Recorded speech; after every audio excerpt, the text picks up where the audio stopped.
పేరు అనూష. నాకు ఇంత గొప్ప అవకాశాన్ని ఇచ్చిన ప్రేమ్ కుమార్ సార్కి, ఏఎంసీ ఛానల్ వారికి అందరికీ వేల వేల కృతజ్ఞతలు చెప్పుకుంటూ, ఈ ధ్యానాన్ని అందించిన బ్రహ్మర్షి పత్రిజీ సార్కి, నన్ను ఈ స్థితికి తీసుకొచ్చిన వంశీ మాస్టర్ గారికి ఆత్మ ప్రణామాలు చెప్పుకుంటూ మనం ఈ సెక్షన్ని స్టార్ట్ చేసుకుందాం. ఈరోజు మనం చెప్పుకోబోయే క్లాసు త్రిగుణాలు. మన లోపల త్రిగుణాలు ఎలా ఏర్పడతాయి, త్రిగుణాలు ఉండటం వల్ల మనకి లాభమా నష్టమా, త్రిగుణాలు ఉంటే మనకి ఏమి హాని కలిగిస్తాయి, ఇలాంటివన్నీ మనం ఎంతోమంది బద్ధకస్తులు ఉంటారు. మరి వాళ్ళ పరిస్థితి ఏంటి, వీళ్ళంతా అప్రచ్చులా. సో మనం ఇవన్నీ ఈరోజు మనం చర్చించుకుందాం. ఫైనల్గా మనం ఈ త్రిగుణాల గురించి చెప్పుకుందాం. గుణాలు గురించి చాలా సబ్జెక్ట్ ఉంది మనందరిది కాడ. వాటిల్లో అతి పెద్దది భగవద్గీత. భగవద్గీతలో గణత్రయ విభాగ యోగము 14వ అధ్యాయాన్ని మనం పూర్తిగా చదివినట్లయితే మనము ఈ గుణాలకు సంబంధించి చాలా జ్ఞానాన్ని నేర్చుకోవచ్చు. అసలు గుణాలు ఎలా ఏర్పడతాయి, ఎందుకు ఏర్పడతాయి, ఎవరు దానికి కారణం అని చెప్పి మనం చెప్పుకోవచ్చు. అసలు ఆత్మకి గుణాలు ఉండవు. ఆత్మ స్వచ్ఛమైనది, ఆత్మ ఎప్పుడు పరిశుద్ధమైనది. దానికి గుణాలు ఏమీ ఉండవు. గుణాలంతా మనకి. ఆత్మ అసలు అది పూర్ణాత్మ నుంచి వస్తుంది. పూర్ణాత్మ నుంచి ఈ భూలోకం వస్తుంది. ఈ భూలోకంకి వస్తూ అది ఒక జీవాత్మని సృష్టించుకొని ఈ భూలోకం వస్తుంది. ఈ భూలోకంలో ద రూల్ ఏమిటి అంటే, ఈ భూలోకమే కాదు ఏ లోకంలోనైనా ద రూల్ ఏమిటి అంటే, ఆ లోకం యొక్క ప్రకృతి స్థితులకి లోబడి జీవించాలి. వాటిని ప్రకృతి జనితాలు అంటారు. ఈ ప్రకృతి గుణాలని అంటే 3 గుణాలు ఉంటాయి: తమో గుణం, రజోగుణం, సాత్విగుణం. ఈ 3 గుణాలు జీవాత్మని ఆడిస్తూ ఉంటాయి అన్నమాట. అప్పుడు అదే ఈ మానవుడు అంటే మనము ఈ జీవాత్మలవి అదే ప్రధానం అనుకొని మనము ఆ గుణాల దగ్గరే ఆగిపోతూ ఉంటాం.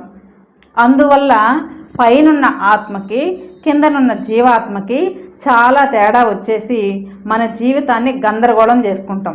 అందుకని మనం ఈరోజు ఈ గుణాల గురించి చెప్పుకొని, ఈ గుణాలని మనం ఎలా దాటాలి అంటే, గుణాలని తీసేయకూడదు, అలాగే గుణాలని తొక్కేయకూడదు, గుణాలని నిషేధించకూడదు. గుణాలు మనలో ఉండాలి. గుణాలు మనలో ఉంటూనే ఈ గుణాలతో మనం ఎలా జీవించాలి, మన మనుగడను ఎలా సాధించాలి అన్నది మనం ఇప్పుడు వివరించుకుందాం. ఈ గుణాలని మనం పరిచయం చేసుకుందాం. సో మనం ఇప్పుడు ఎగ్జామ్ రాయడానికి ఎగ్జామ్ హాల్లోకి వెళ్ళాలి అంటే మనం ఏం చేయాలి? మనం చదివిన పుస్తకాలన్నీ పూర్తిగా వదిలేసి పూర్తిగా ఎంటీగా ఎగ్జామ్ హాల్లోకి వెళ్ళి ఎగ్జామ్ రాస్తేనే అలా రాసిన ఎగ్జామ్నే ఎగ్జామ్గా పరిగణించబడుతుంది అన్నమాట. సో అలాగే మనం కూడా మనము ఎగ్జాంపుల్కి ఈ భూలోకం తీసుకున్నాం. ఈ యూనివర్సల్ని పక్కన పెట్టేద్దాం. ఈ భూలోకం రావాలంటే ఈ గుణాలని దాటుకొని రావాలి. ఫస్ట్ ఆత్మ ఉంటుంది, ఆత్మ తర్వాత గుణాలు ఉంటాయి, గుణాల కింద జీవాత్మ ఉంటుంది. జీవాత్మ, గుణాలు, ఆత్మ పైన పూర్ణాత్మ ఉంటుంది. ఈ జీవాత్మని ఈ గుణాలు ఆడిస్తూ ఉంటాయి అన్నమాట. ఆడిస్తూ తాళ్ళు ఉంటాయి. ఈ గుణాలకి ఈ జీవాత్మకి తాళ్ళు ఉంటాయి. ఇవి ఆ తాళ్ళతో ఆడిస్తూ ఉంటాయి అన్నమాట. ఆ గుణాలు ఎలా చెప్తే ఈ జీవుడు అలా ఫాలో అవుతూ ఉంటాడనమాట. సో ఆ తాళ్ళు తెంచేసుకోవటమే మన యొక్క టార్గెట్. అది మన చేతుల్లో ఉంది. ఎప్పుడైతే మనం ఆ తాళ్ళు తెంచేసుకుంటామో అప్పుడు మన ఆత్మకి, పైనున్న ఆత్మకి కిందనున్న జీవాత్మకి ఏకత్వం కుదిరి అది పూర్ణాత్మగా మారిపోతుంది. ఇదండి అసలు టార్గెట్. సో దీనికోసమే మనం వచ్చాము. అయితే ఇక్కడ మనము వాటి గురించి తెలుసుకొని వాటిని ఎలా దాటాలో మనం చెప్పుకున్నాం. ఫస్ట్ తమోగుణం. తమోగుణం అంటే తమోగుణం యొక్క లక్షణాలు ఏంటో ముందు చెప్పుకుందాం. గుణాల యొక్క లక్షణాలు, వాటి యొక్క ఫలితాలు, వాటి వల్ల లాభమా, ఏమేమి లాభాలు, ఇవి మనం చెప్పుకుందాం. ఫస్ట్ తమోగుణం. తమోగుణం యొక్క లక్షణాలు ఏంటి అంటే దేహాభిమానం కలిగి ఉంటారు. దేహం పట్ల విపరీతమైన అభిమానం. అంటే నేను బాగా రెడీ అయ్యి రావాలి, వాళ్ళు చూస్తున్నారు వీళ్ళు చూస్తున్నారని అస్తమానం సర్దుకుంటూనే ఉంటారన్నమాట. అంటే ఎక్కువ సమయాన్ని దేహానికి కేటాయిస్తారు. వీళ్ళంతా కూడా తమో గుణానికి సంబంధించిన వాళ్ళు అన్నమాట. ఈ తమో గుణం వల్ల మనకి ఫలితాలు ఏంటి అంటే, ఈ తమో గుణంలో మరణించిన వాళ్ళు ఇంకా కింద లోకాలకు కూడా వెళ్ళిపోతారు, కింద జన్మలకి వెళ్ళిపోతారు అన్నమాట. కింద జన్మలు అంటే జంతు జన్మలకు కూడా వెళ్ళవచ్చు. ఈ తమో గుణంలో మరణిస్తే వాళ్ళ ఫలితాలు చాలా నీచమైన ఫలితాలు ఉంటాయి. కాబట్టి ఈ తమో గుణాన్ని మనం దాటాలి. నెక్స్ట్ రజోగుణం. రజోగుణం యొక్క లక్షణాలు ఏంటి అంటే, రజోగుణం యొక్క లక్షణాలు కోరికలు, మోహము, ఆసక్తి. కోరికలు అంటే విపరీతమైన కోరికల పట్ల విపరీతమైన కోరికలు ఉండటం, మన కోరికని అదుపు చేసుకోకుండా ఉండటం. అలాగే వ్యామోహం అంటే తృప్తి లేకుండా జీవించటం. ఆసక్తి అంటే అన్నిటిలో వేలు పెడుతూ ఉంటారు, అదేంటి ఇదేంటి, వాళ్ళు అట్టెందుకు చేస్తున్నారు వీళ్ళు ఎట్టెందుకు చేస్తున్నారని అనవసరమైన విషయాలన్నిటిలో కూడా వేలు పెడుతూ ఉంటారన్నమాట. అలాంటి వాళ్ళకి అసలు జ్ఞానం అంటేనే తెలియదు. జ్ఞానం అంటే పక్కన పెట్టేసింది, అదేంటది అసలు ముందు పేరు సంపాదించాలి అని వాళ్ళు ఆ కోణంలో జీవిస్తూ ఉంటారన్నమాట. ఆ కోణంలో జీవించే వాళ్ళందరినీ కూడా వాళ్ళని రజోగుణానికి సంబంధించిన వాళ్ళు. సో ఈ రజోగుణం యొక్క ఫలితాలు ఏంటి అంటే, రజోగుణంలో మరణించిన వాళ్ళు యొక్క ఆ ఫలితాలు ఏంటి అంటే కర్మలు, కర్మ బంధాలు. అంటే కర్మలు చేస్తుంటారు, కర్మబంధంలో ఇరుక్కుంటూ ఉంటారన్నమాట. సో అలా ఇరుక్కొని మరణాంతర జీవితం తర్వాత వాళ్ళ ప్రాసెస్ ఏంటి అంటే, వాళ్ళు జనన మరణ చక్రంలో ఇరుక్కొని చస్తూ పుడుతూ ఉంటారు. అజ్ఞానాల మధ్య పుట్టి అజ్ఞానంతో జీవించి బాధలు కొని తెచ్చుకొని బాధలను అనుభవిస్తూ ఇలా జీవిస్తూ ఉంటారన్నమాట. ఈ కేటగిరీకి వీళ్ళంతా కూడా రజోగుణానికి సంబంధించిన వాళ్ళే.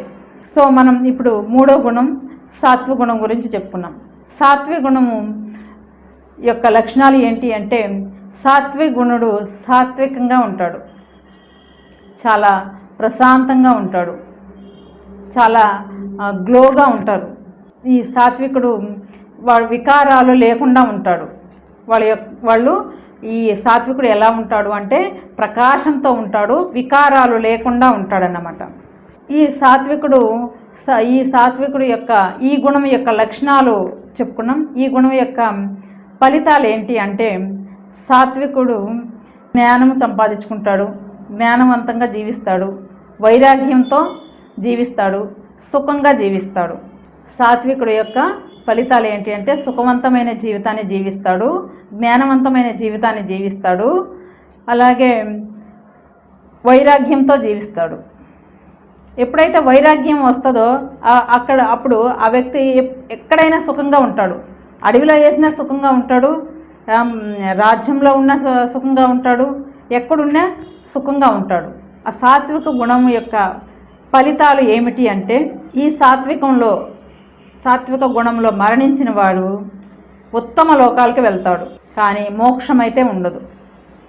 ఉత్తమ లోకాల వరకే గ్యారెంటీ. మోక్షం రావాలంటే ఇంకొక నిర్గుణంలోకి ప్రవేశించాల. ఉత్తమ లోకాల వరకే గ్యారెంటీ. అంతకు మించి పై లోకాలకు వెళ్ళాలంటే నిర్గుణంలోకి వెళ్ళాలన్నమాట. సో ఇది కూడా బంధమే. మళ్ళీ తమోగుణం రజోగుణం ఎలా బంధాలో అలాగే సాత్వగుణం కూడా ఒక బంధమే. ఈ మూడింటిని మనం దాటి నిర్గుణంలోకి రావాలి. అది అసలు జీవాత్మ యొక్క టార్గెట్. సో మనం ఈ మూడు గుణాలని ఎలా దాటాలో చెప్పుకున్నాం. ఇప్పుడు సాత్వికుడు అంటే ఎగ్జాంపుల్కి పాండు మహారాజు సాత్వికుడు. అందుకనే పాండు మహారాజు అడవిలో ఉన్నా కూడా అతను భార్య బిడ్డలను పెట్టుకొని అడవిలో ఉన్నా కూడా సుఖంగా ఉంటాడు, ప్రకాశవంతంగా ఉంటాడు, ఏ వికారాలు ఉండవు. అంటే వాళ్ళని చంపాలి, వీళ్ళని రాజ్యాలను లాక్కోవాలి అన్నటువంటి ఏవి ఉండవు. అదే ధృతరాష్ట్రుడు రజోగుణ ప్రధాని అన్నమాట. ధృతరాష్ట్రుడికి అతను రాజ్యంలో ఉన్నా కూడా ఎప్పుడూ సుఖం ఉండదు, సంపదలు అన్నీ ఉన్నా సరే అతనికి సుఖం ఉండదన్నమాట. అయితే ఈ సాత్వగుణం కూడా ఒక బంధమే. ఈ బంధంలోంచి కూడా మనము బయటికి రావాలి. ఈ అన్నిటిలో నుంచి బయటికి రావాలి. ప్రతి ఒక్కరూ వాటిని దాటటమే, వాటిని ఏం చేయలేం, మనం గుణాలని ఏం చేయలేం. గుణాల్లో నుంచి బయటికి రావాలి. ఎప్పుడైతే మనము ఆ గుణాలకి జీవాత్మకి ఉన్న తాడుల్ని తెంచేసుకుంటామో అప్పుడు పైనున్న ఆత్మకి కిందనున్న జీవాత్మకి ఏకత్వం కుదరద్ది. ఏకత్వం కుదిరి అది పూర్ణాత్మగా మారుతుంది అన్నమాట. సో మనం ఇప్పుడు ఈ గుణాల గురించి చెప్పుకుందాం. ఈ గుణాలని ఎలా దాటాలి, దానికి సంబంధించి 6 లక్షణాలు, మనం 6 రూల్స్ చెప్పుకుందాం. ఈ 6 రూల్స్లో మనం గనక జీవించగలిగితే మనం పూర్ణాత్మగా మారుతాం. ఈ గుణాలని ఎలా దాటాలో చెప్పుకున్నాం. తమో గుణం, రజోగుణం, సాత్వగుణం 3 గుణాలు చెప్పుకున్నాం. వాటి యొక్క లక్షణాలను చెప్పుకున్నాం, వాటి వల్ల ఫలితాలను చెప్పుకున్నాం. ఇప్పుడు వాటిని ఎలా దాటాలో చెప్పుకోబోతున్నాం. మహాభారతంలో పాండవులు, పంచ పాండవులు ఉంటారు కదా. పంచి పాండవులు, ఈ మహాభారతాన్ని మనం 3 ముక్కలు చేద్దాం. 1 అరణ్యవాసము, 2 సాధన, 3 యుద్ధము. ఫస్ట్ అరణ్యవాసం. పంచ పాండవులు అరణ్యవాసం వెళ్తారు. అరణ్యవాసంకి ఎందుకు వెళ్తారు? ఈ ద్రౌపది వస్త్రభారణం జరగద్ది, వాళ్ళు కండిషన్స్ పెడతారు, అడవులకి వెళ్ళాలి, అడవులకి వెళ్తారు. అరణ్యవాసంలో దిగుతారు. అరణ్యవాసంలో దిగంగానే ఇక్కడే స్టార్ట్ అవుద్ది అన్నమాట. 12 సంవత్సరాలు అరణ్యవాసం జీవించాలా, 1 సంవత్సరం అజ్ఞాతవాసం జీవించాలా, తర్వాత యుద్ధము. ఈ అరణ్యవాసం 12 సంవత్సరాలు అరణ్యవాసం జీవించాలి కదా. ఈ అరణ్యవాసంలో వాళ్ళు ఏం పొందారు అంటే, వాళ్ళు నాది అనే గుణాన్ని పోగొట్టుకుంటారు.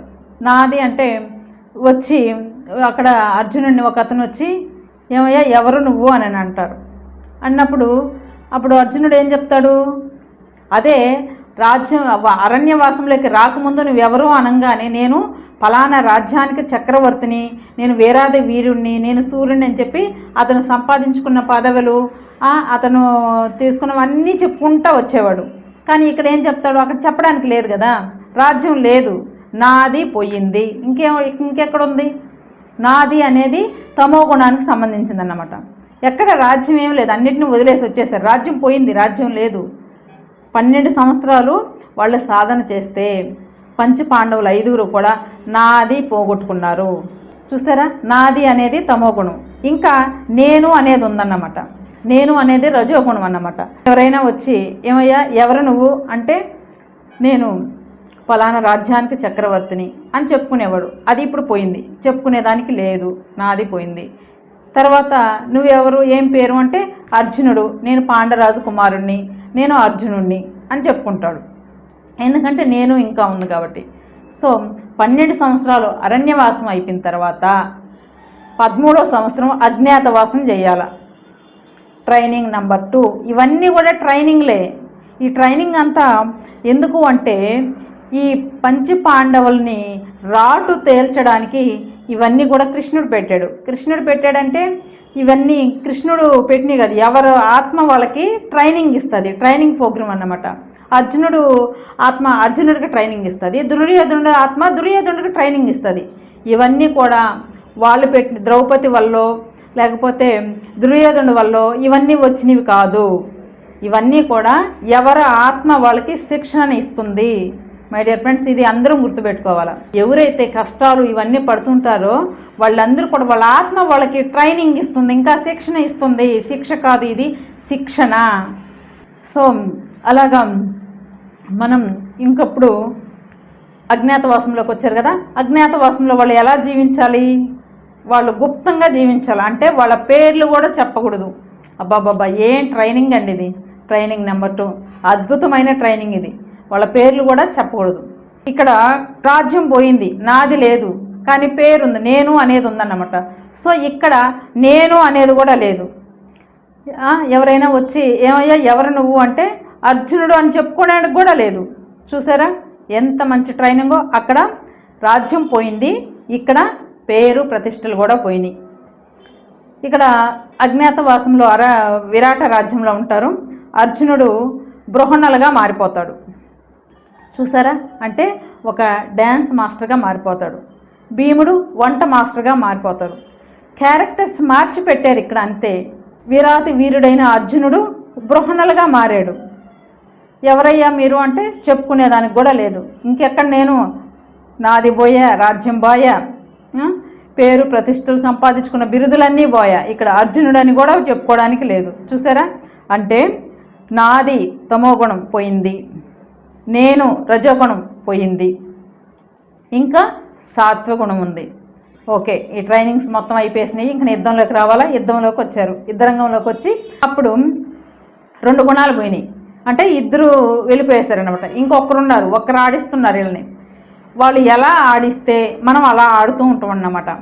సో ఈ ఒక్కరు ఆడుతుంటారు. ఈ ఒక్కటి ఉందా లేదా అని కృష్ణుడు టెస్ట్ పెడతారు పాండవులకి. అందుకని అర్జునుడిని నువ్వు పరికించి చూడు అంటాడు. చూడు, అటు సైడు మీ తాతగారు ఉన్నారు, మీ పితామహులు ఉన్నారు, ఇటు సైడ్ మీ గురువు గారు ఉన్నారు, అటు సైడ్ చూడు మీ అన్నదమ్ములు ఉన్నారు, మీ పెదనాన్న ఉన్నాడు, వీళ్ళందరిని చూడని చూపిస్తాడు.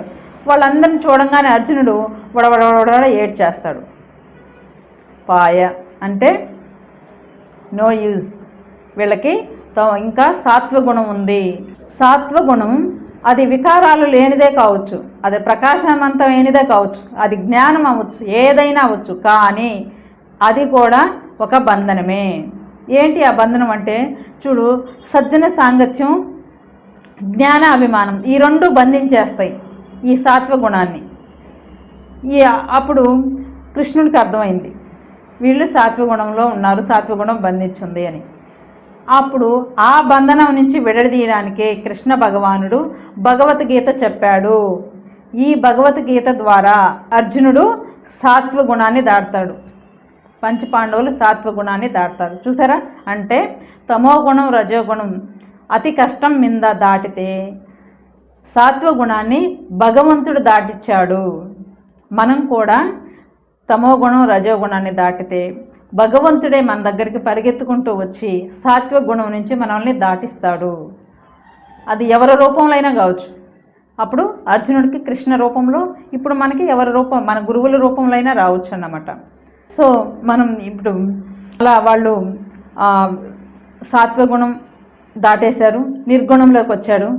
సో నిర్గుణంలో యుద్ధం చేశారు, ఓకే గెలిచారు, వాళ్ళు విశ్వ విజేతలు అయ్యారు. ఎవరైతే ఈ 3 గుణాలని దాటుతారో వాళ్ళు విశ్వ విజేతలు అవుతారు. అలా వాళ్ళు ఈ 3 గుణాలని దాటారు. అంటే ఈ 3 గుణాలు దాటడానికి పాండవులకి ఎంతకాలం పట్టింది? 12 సంవత్సరాలు తమోగుణం దాటడానికి పట్టింది, రజోగుణాన్ని 1 సంవత్సరం దాటడానికి పట్టింది, ప్లస్ యుద్ధము, ఇన్ని పట్టాయి అన్నమాట.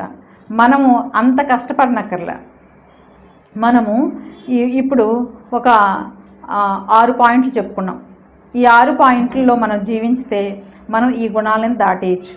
ఓకే, మనం ఇప్పుడు ఫస్ట్ పాయింట్, రూల్ నెంబర్ 1 ఏంటంటే స్థితప్రజ్ఞుడిగా జీవించడం. అంటే గుణాల వల్ల ఏర్పడ్డ లక్షణాలు కారణంగా మనం లక్షణాలు ఉన్న వాళ్ళని ద్వేషించకుండా స్థితప్రజ్ఞతతో ఉండాలి. ఉదాహరణకు ఒక 2 చిలుకలు ఉన్నాయి, ఒక 2 రామచిలుకలు ఉన్నాయి. వీటిని ఒక ఇద్దరు తీసుకెళ్ళి చాకుతారన్నమాట. వాటికి ట్రైనింగ్ ఇచ్చి మాట్లాడడం అన్ని ట్రైనింగ్ ఇచ్చి చాకుతారు. ఒక రామచిలుక ఒక దొంగ చాకుతాడు, ఇంకొక దాన్ని ఒక పండితుడు చాకుతాడు. ఈ 2 కలుసుకొని మాట్లాడుతున్నాయి అన్నమాట. అయితే దొంగ దగ్గర పెరిగిన రామచిలుకేమో వాడిని కొరికేయి, వీడిని పొడిచేయి, వాడిని చంపేయి, వాడిది లాక్కో అని మాట్లాడుతుంది. పండితుడి దగ్గర పెరిగిన చిలకేమో చాలా కూల్గా, చాలా సాఫ్ట్గా, సున్నితంగా అందరికీ నమస్కారాలు అని చెప్పి మాట్లాడుతుందన్నమాట. దైవాత్మ స్వరూపులారా, అందరికీ నా నమస్కారాలు అంటూ అది మాట్లాడుతుంది. అంటే దొంగ దగ్గర పెరిగిందేమో వాళ్ళు కోరికి పొడిచేయి అంటుంది. 2 ఒకే చిలకలే, ఒక దగ్గర నుంచి వెళ్ళిన చిలకలే. పండితుడి దగ్గర పెరిగిన చిలకేమో దైవాత్మ స్వరూపులారా నమస్కారం అని చాలా సున్నితంగా మాట్లాడుతుంది. అంటే వాటి యొక్క గుణాలు, అక్కడ ప్రకృతి యొక్క గుణాల కారణంగా ఆ 2 చిలకలు అలా ప్రవర్తిస్తున్నాయి అన్నమాట. సో అందుకని ఆ 2 కాకుండా 3వ చిలకలాగా స్థిత ప్రజ్ఞతతో ఉండాలి. ఏముందులబ్బా, వాటి గుణాల వల్ల అవి అలా ప్రవర్తిస్తున్నాయి అంతే అని అనుకోవాలి. అదే స్థిత ప్రజ్ఞత. తర్వాత రూల్ నెంబర్ 2 మనం ఏకత్వంతో జీవించాల. అంటే గుణాలే గుణాల గుణాల యందు ప్రవర్తిస్తున్నాయి అన్న అవగాహనతో ఏకత్వంతో స్థిరంగా ఉండాలి. అంటే ఏకత్వం అంటే అవగాహన. చూడండి, ఆ రెండు చిలకలు అవి ఆ రెండు చిలకలు గుణాల వల్ల అలా ప్రవర్తిస్తున్నాయి అని అనుకోవటం స్థితప్రజ్ఞత. వాళ్ళని ద్వేషించకుండా ఉండటము స్థితప్రజ్ఞత. అది పాయింట్ నెంబర్ 2. ఏముందిలే అవి పెరిగిన ప్రకృతి గుణాల వల్ల అవి అలా తయారయ్యాయి అన్న అవగాహన కలగటం రెండో పాయింట్.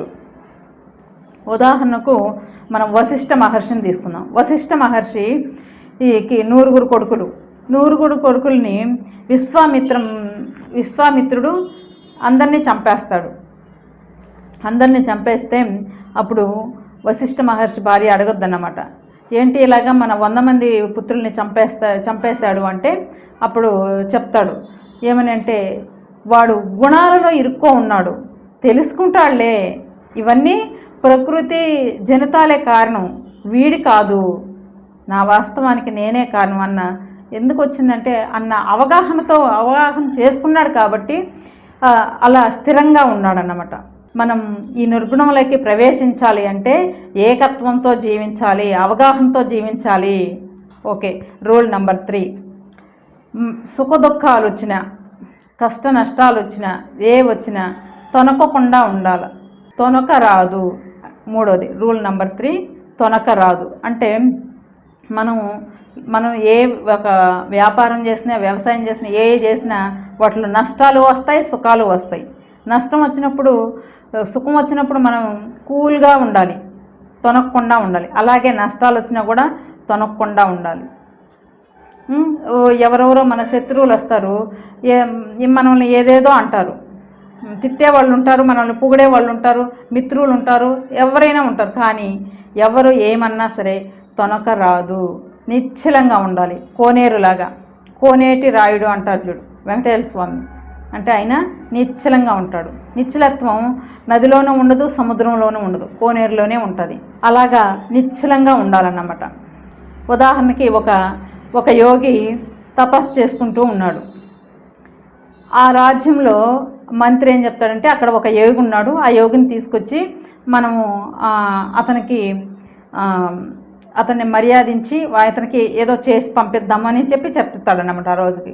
సరే, ఆ రాజు వెళ్ళి ఆ యోగిని తీసుకొస్తాడు. యోగికి ఇంటికి తీసుకొని రాగానే అప్పుడు వీళ్ళ పల్లకిలో ఆయన ఎక్కుతాడు. ఆ యోగికి ఉండేది ఒక గోసిప్పేసి చక్కగా వీళ్ళ బట్టలు వేసుకొని నగలు ధరించుకొని ఆ రథం ఎక్కుతాడనమాట. అప్పుడు ఈ రాజు అనుకుంటాడు, ఏంటి ఈయన గోచుతో ఉండాడు కదా ఇప్పుడు దాకా, యోగి అనుకున్నాం కదా, కానీ మనం ఇవన్నీ ఇవ్వంగానే ఇవన్నీ చేసుకున్నాడే, అసలు ఈయన నిజమైన యోగేనా అన్న డౌట్ వస్తుంది ఈ రాజుకి. సర్లే ఎటైతే ఏం తీసుకెళ్తున్నాం కదా, తీసుకెళ్దామని తీసుకెళ్తారు. తీసుకెళ్ళిన తర్వాత వాళ్ళ రాజ్యంకి వెళ్ళాక అతనికి అన్ని భోజనాలు పెడతారు, సాత్విక ఆహారం అంతా పెడతారన్నమాట. సో ఈయన అన్నీ తింటాడు. అన్నీ తిన్న తర్వాత మళ్ళీ అక్కడ ఈ రాజుకి ఇంకా డౌట్ వేస్తుంది అనమాట, అసలు ఈయన యోగేనా, అనవసరంగా తీసుకొచ్చానేమో అని అనుకుంటుంటాడు అనమాట. సో మళ్ళీ అక్కడ డ్యాన్సులు పెడతారు. డ్యాన్సులు పెడితే అప్పుడు ఈ యోగి ఏం చేస్తాడు, వాళ్ళతో కలిసి చక్కగా డ్యాన్సులు వేస్తాడు. డ్యాన్సులు వేసి అన్నీ అయిపోయినాయి కదా, సాయంత్రం వెళ్ళి వాళ్ళ మంచాల మీద పడుకుంటాడనమాట. అప్పుడు ఈ రాజు ఇవన్నీ గమనిస్తుంటాడనమాట. అప్పుడు యోగి అడుగుతాడు, ఏమయ్యా రాజు, ఏంటి ఏదో అడగాలని సంశయిస్తున్నావు, ఏంటో అడుగు, ఏంటి అసలు నీ బాధ ఏంటో చెప్పయ్యా అంటాడు.